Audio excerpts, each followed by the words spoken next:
One click is all it takes to lose everything. We are in a cyber war.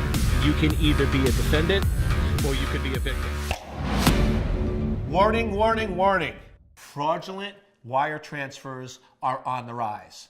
Whether you're a small business, a big business, or an independent entrepreneur, you need to recognize this is one of the biggest targets we've seen. In the last 2 weeks, 14 days, I have been called 10 times about people and individuals and businesses that did fraudulent wire transfers. And I'll tell you, the attackers are getting clever.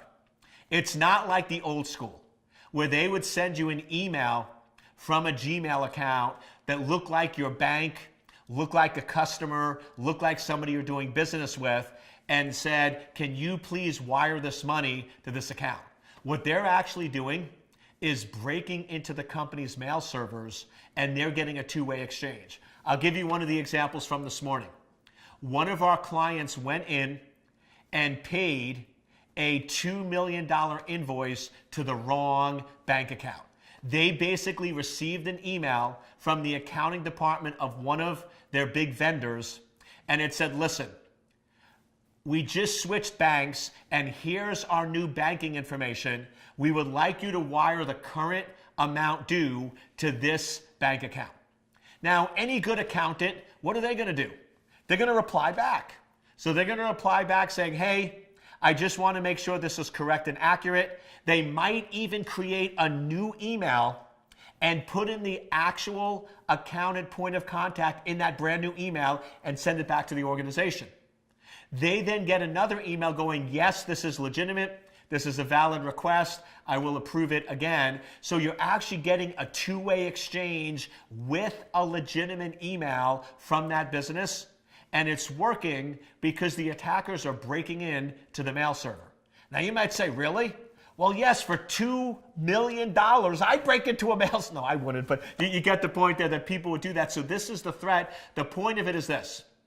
If you're going to transfer any money, if you're going to change any bank accounts, if you're doing anything that could have a monetary impact on you or your business, do out-of-band verification.